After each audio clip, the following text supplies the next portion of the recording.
And they were cool with that. And he'd tell me, he goes, "Oh, I got you this thing. It's $200 ride. You're gonna drive them up there and then bring them back." And I mean, I was like, I probably would have done it for half, whatever, just because I'd never, liked gouging people anyway. But so I had to kick them down for that. But yeah, people would call specifically for me to do special rides because they wanted to talk to me.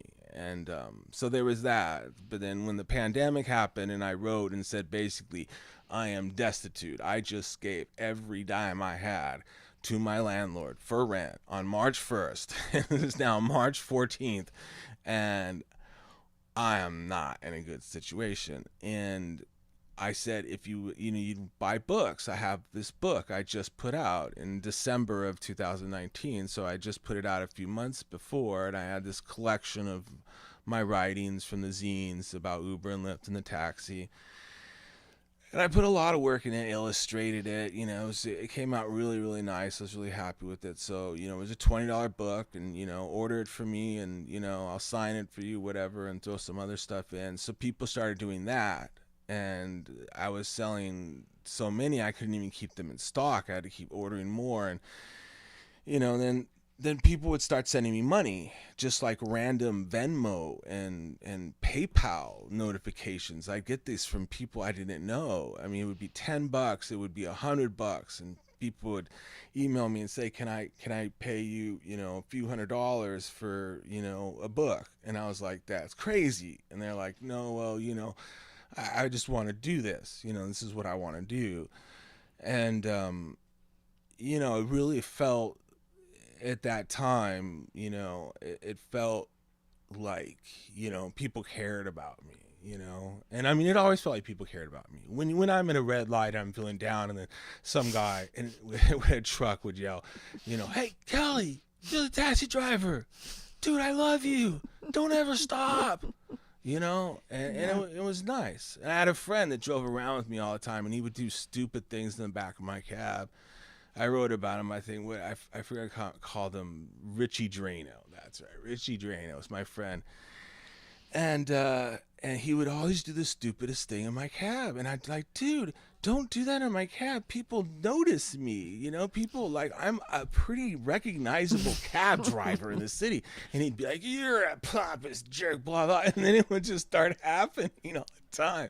And we were in 7-Eleven once at 4 in the morning, and the guy at the register was so excited to see me. He was letting my friend use the bathroom at 18th and Cat was 18th and Noe. That 7-Eleven they eventually closed because it Oh was yeah. so like, yeah. My friend's like, "Well, can I use the restroom here?" And can I get a free spoon? And he's totally taking advantage of my thing there with the cashier. And yeah, so after that, he kept it cool in the back of my cab, so he didn't like make get me in trouble or get himself in trouble. But yeah, it was definitely an interesting experience to be recognized all the time, and to feel that affection. And the other thing about that was that it was always working class people, natives. It was not kids. It was not young people that were recognizing me. It was. Right. I began to realize that my readers were this part of San Francisco that is ignored, and I think that's what I connected on, and I connected on these people, the thousands and tens of thousands of people who live in the city Right. who aren't tech workers. Right. And Because it's really interesting because when we started the conversation that was offline, I think we were talking about this invisible San Francisco and this side of San Francisco that you don't see a lot in the media, right? And it's really interesting. Just as you were talking, I thought about this, this idea of representation, in the media, in the culture, right? It gets a lot of lip service. But when you're talking about um, the elderly, right? Specifically, people with disabilities, um, people who are addicted to drugs, people who live on the street. A lot of the folks that you served, the representation is not always the self that they recognize, that they would like to see, because it's often a dehumanized version of Mm-hmm. themselves, or a Mm-hmm. Mm-hmm. sensationalized version of themselves. Mm-hmm. And I feel like you really gave humanity, and that's just like, as if that's a difficult thing. I mean, I try to do that in my work, and a lot of writers do. We're conscious of that. It's like, we're talking about people. We're not talking about monolithic, cultures, tent cities, and whatnot. There are people here, and that's who you spoke to, and I think that's why you got the response the you did. the homeless people, street people would always recognize me, and it was weird because they were very casual about it. They go, "Hey, Kelly, how's it going?" And I'd just be like, I know them, and it's just like no, and I'd have to catch myself sometimes. So it's just like I'd always just be really nice and ask people what their name was and stuff when I didn't, just like that. But yeah, the representation, it was, being a family man. When I had marriage problems, I wrote about my marriage problems in the newspaper, which Rena and I got into a fight recently, and this was 6 years ago that happened. And she brought it up in an argument recently, and she goes, "And you called me a bitch in the newspaper." And I go, "We're still on that." Yeah. I'm sorry to laugh, but it's, yeah. But so I put my marriage fell apart. I put that in the newspaper. I didn't really write about getting back with my wife, but I wrote about having a child. So then, it became this sort of this Bukowski-ish kind of guy. Now he's a family guy, and I think that also helped represent, that working class family guy trying to make a living in the city, trying to be cool and do creative things and do interesting things, and yeah, representing this. And I haven't talked about my my drug problems, because I was always afraid of losing my A card, but I've already lost my A card because I don't have an A card anymore, through a stupid glitch with the SFMTA, which anyway. So yeah, I don't even have an A card right now, so I'm technically not even a taxi driver anymore. So, but I never talked about my drug problems because I didn't want to lose my A card. But when you were talking about like drug dealers, that whenever a drug dealer or drug addict or whatever, anybody involved with drugs would find out that I did drugs, it was they were always so excited about that. And I could never, they'd be like, "Wow, you really?" Like it was like they they connected with that on some weird level, and I I was always struggling to not do it. It was always like I wasn't like Yahoo, let's do drugs. I was always very, we probably shouldn't be doing this kind of thing, but it was to connect on that level. Being, I drove drug dealers, I drove so many drug dealers, and I drove so many people on drug runs and everything like that, and it was, and I wrote a lot about it It's because part of city life. it is part of San Francisco life. It's really hard, and the last time I lived here, I had a hard time with that as well, and it's I don't know whether it's the weather or it's the disparity, the whatever, but the free for all, that you have, I don't know what it is, but it definitely adds. It's always been an element to here, especially with like LSD and the 60s and in the 90s. I mean, when I was 22, I moved to San Francisco so I could become an acid dealer and mail sheets of acid you could buy for $60 in the hate, mail them back to Alabama where they sell for like 800. So that, of course, that completely failed because I did the acid all the time. But it was always, there was always that kind of element, underbelly to the city, and it was, as a taxi driver and being out there at night and being exposed to it, it was a hard thing to resist. But again, I think it humanized me. Well, it's the Empathy, compassion. I mean, here's the thing. You were saying that you don't think that you had a younger readership. I would say that as you sort of moved off of Uber, Lyft, taxi issues, and you started to talk about your family life, and you alluded to your struggle with drug addiction, but you talked about, street life, bar life, whatnot. It seemed to me that your evolution of a columnist was attracting a different kind of readership. And actually, in that role, you are a public servant. I mean, not only, not an elected, official, but being so close to the street and being in the newspaper and being in contact with so many kinds of people. From homeless people to Yeah, the opera crowd. It's not unheard of that a young person would read some of your story, and especially your books that that take you through your young life,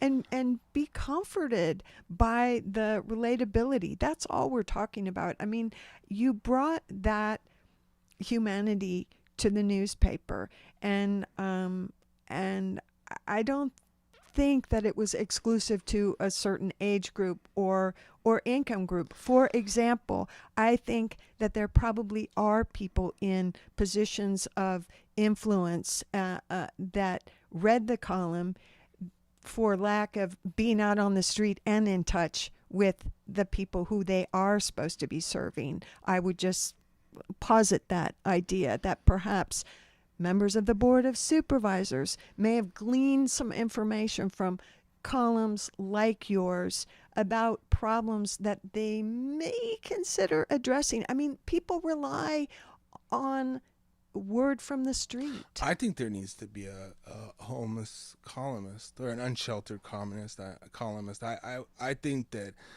that would probably be one of the most interesting things to see in journalism right now, would be for somebody to write about their struggles on the street.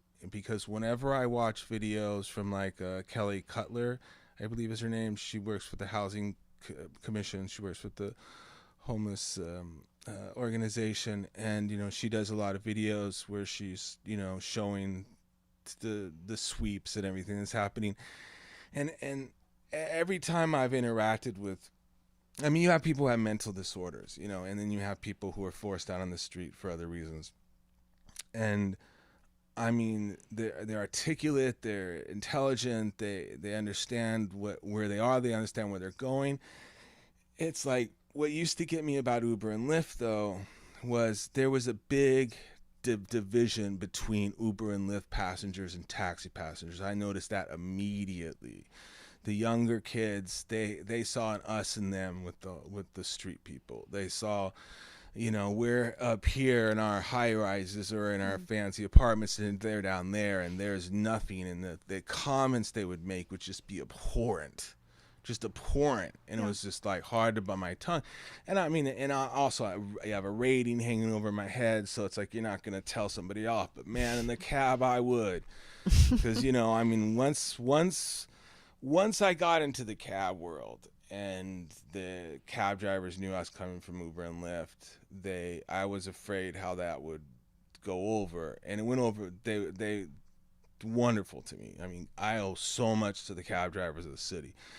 They helped me in every possible way. It was always about the cab drivers to me, because I wanted to be around these guys. And then the funny thing is, we're all on Facebook now. All these cab drivers, they're all, old and crusty guys, cab drivers. They've lived, not all crusty. A lot of them are, but a lot of them are pretty crusty. All of them are. They bought houses, they put their kids through college, they did all this stuff and everything like that. But that I would say 99% of the taxi drivers on my Facebook, despite being older, despite being middle, lower class or whatever, they're all liberals. Like they have spent 30 years driving a cab in San Francisco, and everybody thinks San Francisco is so liberal, even though it's not. But that experience has kept them balanced, politically and socially and everything. Like, you're not going to see a cab driver who's going to say anything bad about a person based on their, beliefs or whatever. They're just not judgmental. They are to the extent of what they're willing to do. Like, you have to suss out a situation really fast. Yeah. So there is that. And I'm not saying that there aren't, racist or whatever. But I've always been surprised at all these older guys who are still, they're still decent thinking people. It's just, Yeah, you touched on a couple things, and we only have a couple more minutes, but you talked about the crusty old guys, but we recently lost 2 women in the cab world. Yeah. Yeah. Rua and Jean is the other Jean. one, in a very short space of time, but these were known figures in the taxi world because they were women on the job. Yeah, there were very few. Yeah. And the other thing I wanted to just bounce off when you talked about having a taxi, having an unhoused person as a columnist, the answer usually is, well, we have the street sheet. Well, yes, there is the street sheet. That is a good media organ that's available to all of us to read. There's also Poor Magazine and the reporting that is done there. These are things that I enjoy reading. There's no reason that folks should not be in one of the major daily newspapers, is your point. Yeah, that's the point I'm making. Yeah. There are ways, and there are zines. Yeah. There are zines from the Tenderloin that I see. And, but yeah, I think that for a newspaper to be really successful, it needs diverse voices. And I think that the way the Examiner is going now, they're moving away from diversity. Well, we don't really know what the future will hold, but I will say this, Kelly, you've been a great addition to San Francisco and the Greater Bay Area. I hope that we see more of you in the city limits. Now that the pandemic is over, whether you're driving or not, I'd like you to let readers know where they can find you in this gap period before I know you'll be publishing regularly again in some form, books or otherwise. Well, I mean, my blog, I Drive SF, has all the information that, you need to find my contact, my books, and everything about me is all there, as well as, most of my archives of columns. And, it would probably be a good idea to sort of arrange it now that it's over. But yeah, that's also where I'm going to write my sort of finale, where I just sort of summarize the whole experience and say, my goodbyes to the I Drive SF column, because I'm going to, I'm not going to try to, recreate that anywhere else. I think I want to go and do something different, and, I still want to write about my taxi experience in San Francisco, but I think that, as far as a taxi column, I think that's yeah, it's done. That ride's over. Yeah. Well, thank you for all your work and for coming out here this morning. And I hope that maybe we'll reconvene here at another time, maybe one of those late night jams for the late night taxi crowd, right? Folks, thank you very, very much. We did get the stream going eventually. So they've really been hearing y'all. I wonder if you'd be willing to take a breath and do a little 15-minute recap of some of the points that you really never got back to in the last half hour or so, because started talking about basically when you started your column. That's when people started hearing things. So they've been following all that sort of real-time process up to now and your general ideas. But there were some things that you talked about early on, just between you two essentially, which we have on tape and which you'll be able to summarize other ways. But we've opened us up to comments in the stream, and some people probably found us again, and they may have questions that they want. Okay. So we'll look at that and we'll relay those to you. Wonderful. But do you want to take a few minutes now to sort of step to a wider perspective again, where you kind of started in those first 45 minutes, and just think of some points that you might like to go with? Sure. I mean, I would love, Kelly, if you're up to it, for you to talk a little bit about, we started out talking about LA and your your points around the country where you kind of picked up the punk aesthetic, for lack of a better way to describe it, the DIY spirit, by circumstance, and then also just by philosophy and a continuing need to be creative and survive as a person who moved around a lot. What I'm getting at is, how did you get into publishing? This predates your arrival in San Francisco. Well, I was always haunting bookstores. My mom was a librarian. She retired. She stopped working, and she worked for a bank, actually, UCB Bank, United California Bank. It's long gone, but that's where she met my dad. My dad was a banker, and my mom worked in the library, and the bank had a library because everybody worked in this high rise downtown, and one of the perks they provided for their employees was the library.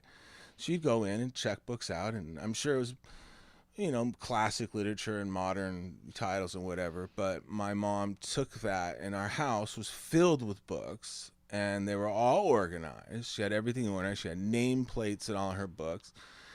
And I read from very early age. I wrote from an early age. I was advanced in that I'm a speed reader. I can read extremely fast, and so I read a lot as a kid, and I loved bookstores. And my mom would take me to these paperback stores where you get like 2 paperbacks for $1 or whatever, or you could trade 2 for 1.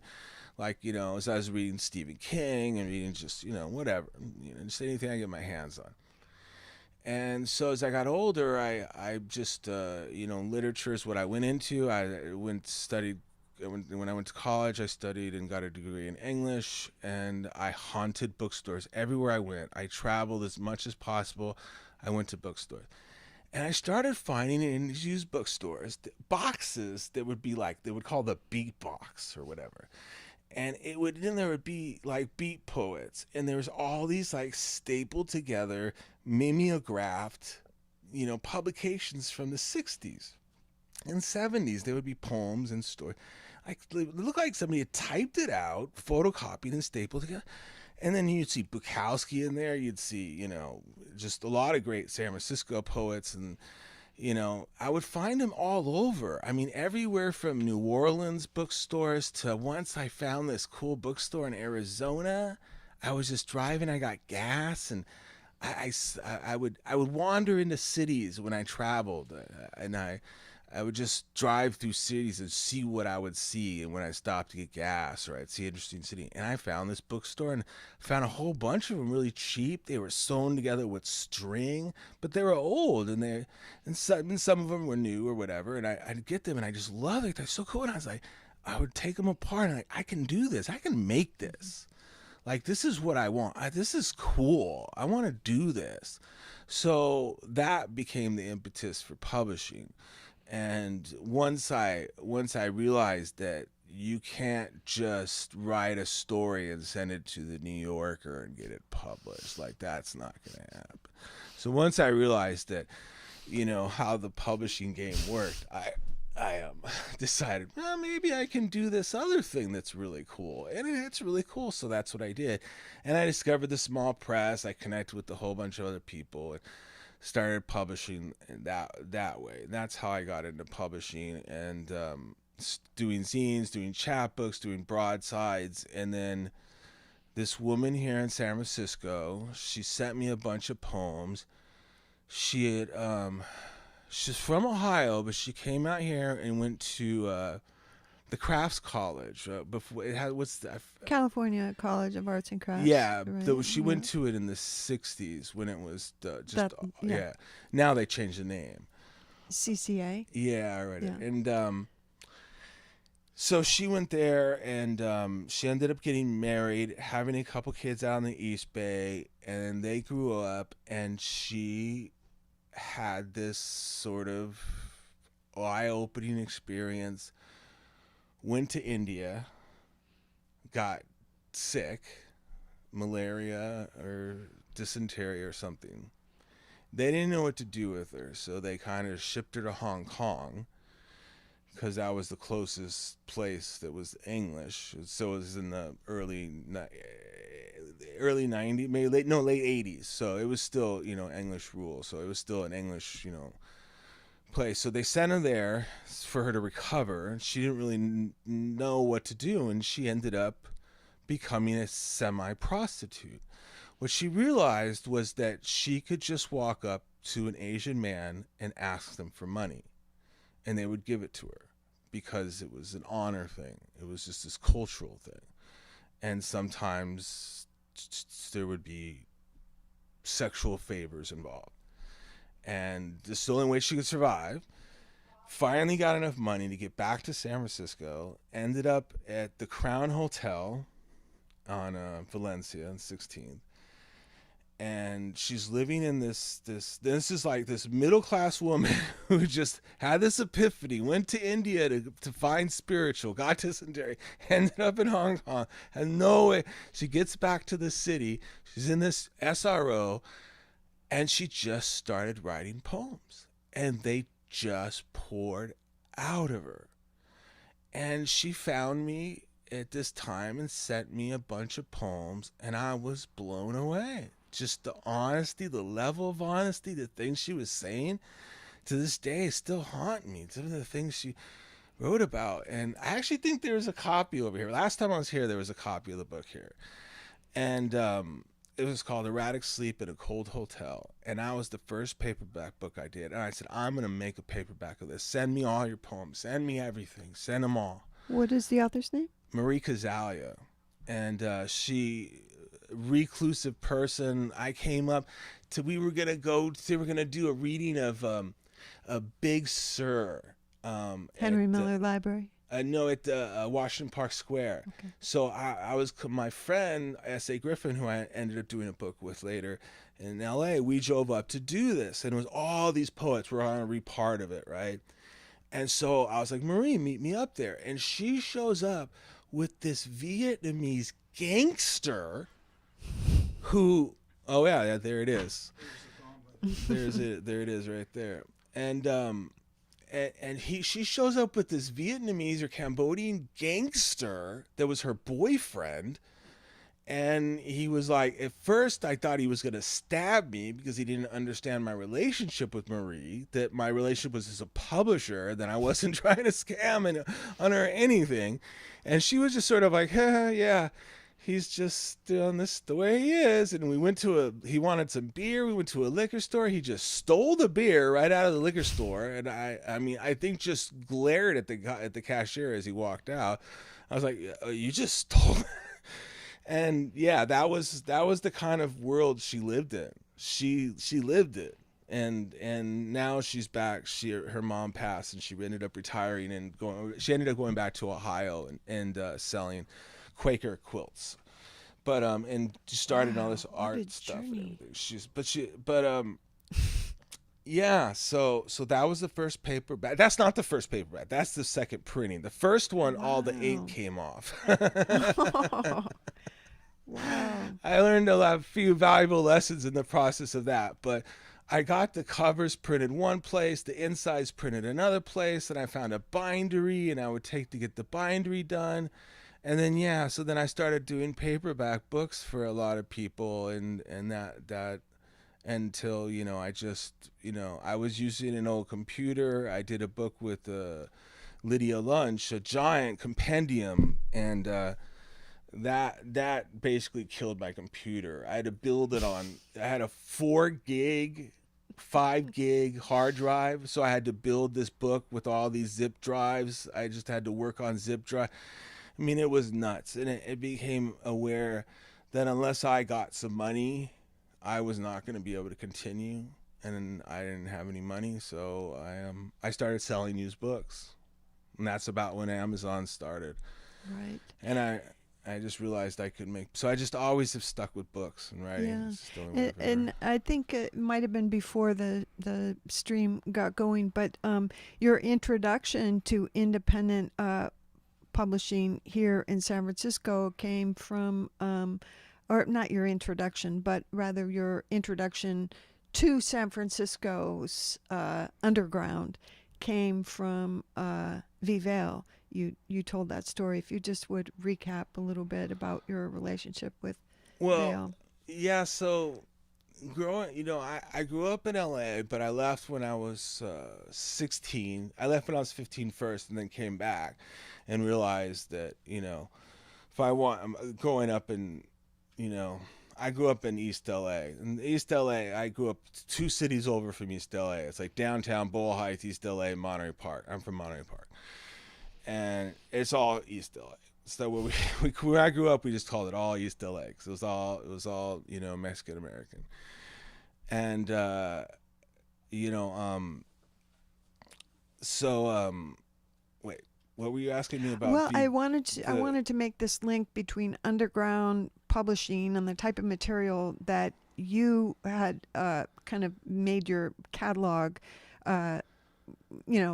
pulled together your catalog in LA when you came to San Francisco, and Vale was kind of your link to the underground publishing here. So I moved to Alabama. So okay, that's right. So I grew up in LA, but I moved to Alabama when I was 16. I came back and I realized I'm better off as a foster kid in Alabama. So I ended up in foster care in Alabama when I was 15. My dad went to prison, and they sent me back to my mom's with a rope attached to me. Like Alabama, the social workers there, they were like, your mom's crazy and you're in LA.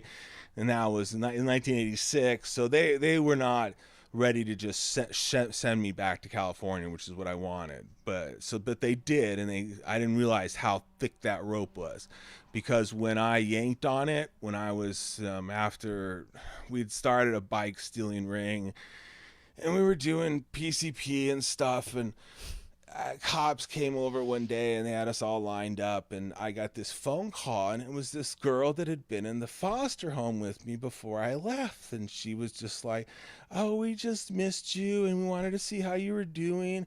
And the cops are right there with all my friends, and I mean they'd let me go because I was clean, and I was like, you think they'd let me come back?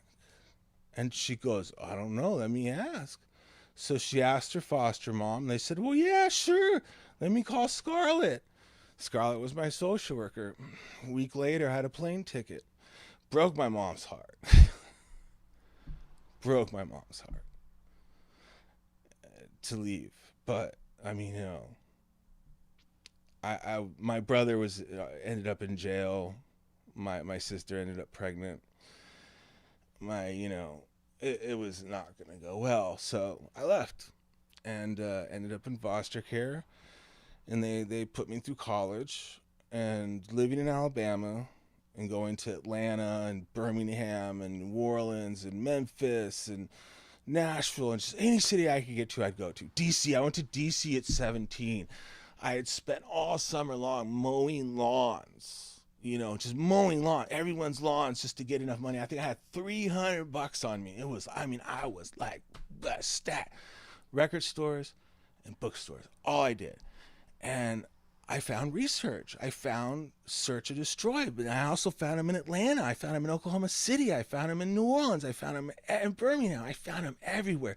This was the lifeline to me. That this was special. This was not just, oh, I found a cool book. This was the lifestyle, the modern primitives, the incredibly strange film. And I discovered a muck who's Stuart Sweezy down in LA doing this. So, when I was a kid, I used to write to magazines, and I used to be in fan clubs. I was a Bonnie fan club, and Rolling Stone fan club, and I just wrote to musicians all the time, and wrote to record labels, and in Alabama especially, I would just write to Touch and Go. Hey, I live in Alabama. I love punk rock and thrash and hardcore and all this. They'd send me personalized letterback catalogs. I ordered everything on mail, and it was just, and Vale was one of those people. So when I started getting into publishing, I just went to him. And he's the most welcoming, kind, interested in everybody. Like he won't talk about himself. You have to force him to talk. He wants to talk about you.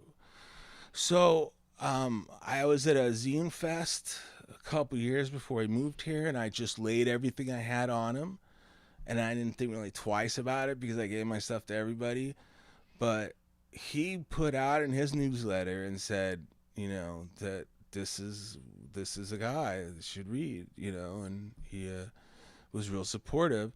So he was real supportive of the publishing and just real things. So when we were talking about moving here, he said on social media, on Facebook, he said, Kelly and Irina, my wife, he goes, these are the people we need to move to San Francisco. These are the people we need to come here. These are the creative types of people we need here.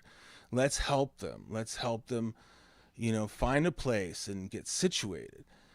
And, of course, it didn't amount to anything because everybody was struggling so hard. It was 2014.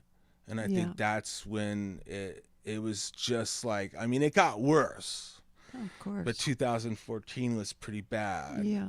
Because we tried to move in 09, and that's when I think was the last opportunity. Yeah. It was around 09 and 10. You just reminded me, and I know they want us to wrap up here in a minute, but this idea of the letter writing, I used to write letters as a kid. I guess that's just what writers do, to reach out, try to find your people, right? And you found your people that way, and your people found you that way. I know you got a lot of letters when your column was publishing, and I don't know if folks really understand that writers do read their letters, right? We like to hear from folks. I said, what did I say? Was my only regret was that I didn't live in the city while I was doing the column, because everybody, I got so much attention and free stuff from people. But the other thing is, I was never able to maintain the correspondence the way I'd like to, because I read every letter and they all meant something to me, and I wasn't able to respond to them all because sometimes they were just praise, and I have a hard time with praise. So even though it meant a lot to me, I didn't know how to say thanks for saying I'm great and all this. I don't feel great. I'm just trying to.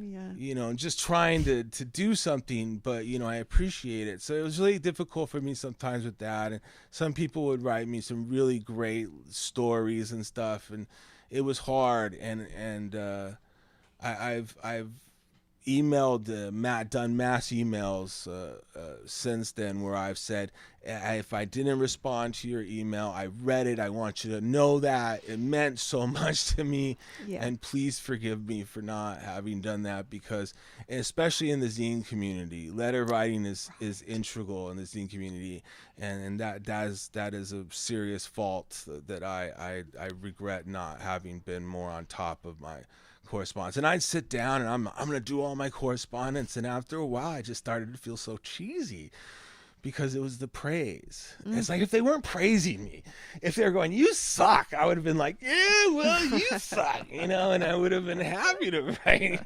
back, I was just going to check and see if there was anybody that we should respond to. Eric was saying here. I think they've just been so fascinated that they've just been listening. Okay, they're just happy to listen. Well, I think we probably reached that time where the bookstore needs to be in the business of being a bookstore, and we need to invite you again, Kelly. It's been an extreme pleasure to see you again, to hear your stories, and we really look forward to reading the next chapter. Oh, sorry. I think for right now, I think I'm just going to take a long break.